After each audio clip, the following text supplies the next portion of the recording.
इस साइड से भी आप लोगों को दिखा दें, ये इसकी बैक वाली सीट्स हैं और ये इसका फ्रंट है जो कि आप चेक कर सकते हैं, बिल्कुल रेडी हो चुका है। अस्सलाम वालेकुम, welcome back to another video. आज हम आप लोगों को दिखाएंगे कि गाड़ियों की पोशिश कैसे होती है और आज हमारे पास एक अल्टस गाड़ी आई हुई है जिसकी वो पोशिश कर रहे हैं। और पहले तो आप लोगों को पता होना चाहिए पोशिश क्या होता है। गाड़ियों की जो सीटें आती हैं, ओरिजिनल सीटें, इनके ऊपर कवर करना ही गाड़ियों की पोशिश होती है। और ये हमारे पास अल्टस गाड़ी आई हुई है। इस टाइम इसको पूरा खोल दिया गया है, मतलब इसकी सीटें वगैरह निकाल दी गई हैं। आप लोगों को दिखाते हैं, ये देखिएगा। ये गाड़ी की अंदर की कंडीशन है इसकी। इस टाइम सीटें इन्होंने बिल्कुल निकाल के और ये बाहर रख दी हैं और अब इन पे ये देखें, ये कवर चढ़ाने जा रहे हैं। ये बैक सीट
लग ही जाने, वैसे आधा घंटा फिटिंग में लग जाने।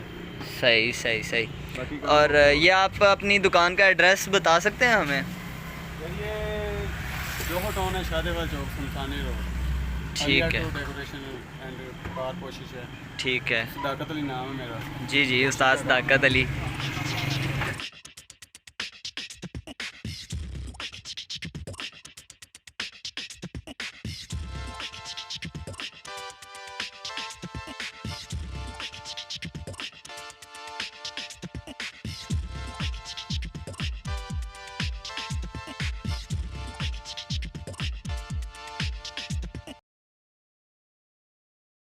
ये स्टेयरिंग कवर है, जो मतलब कि स्टेयरिंग पे ऊपर होना है ये। ठीक है, सारा सिलाई हो जाना, स्टिचिंग हो जाना साथ। तो ये किस तरह स्टिच होगा? ये सिलाई हो जाएगा ऊपर। अच्छा, आपके सामने ये भी करेंगे।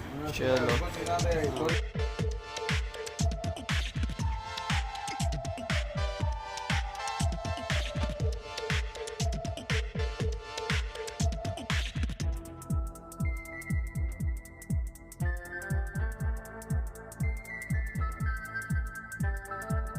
इस गाड़ी की पोशिश मुकम्मल हो चुकी है और ये इंजॉय कर रहा है, अंदर बैठ के मूवी देख रहा है। और ये इसका बैक साइड है इसकी, ये मुकम्मल इसकी पोशिश। साइड से भी आप लोगों को दिखा दें, ये इसकी बैक वाली सीट हैं और ये इसका फ्रंट है जो कि आप चेक कर सकते हैं, बिल्कुल रेडी हो चुका है। और इसी तरह आज के दिन की हमारी ये वीडियो बिल्कुल रेडी हो चुकी है। और जाने से पहले आप लोगों से एक रिक्वेस्ट है कि आज सारा दिन एक ही वीडियो बनाने पे लग गया और मुश्किल बहुत ज़्यादा होता है वीडियो बनाना, तो आप हमें अप्रिशिएट लाजमी करिएगा सब्सक्राइब करके। इसी तरह मुझे दीजिए इजाज़त, अल्लाह हाफ़िज़।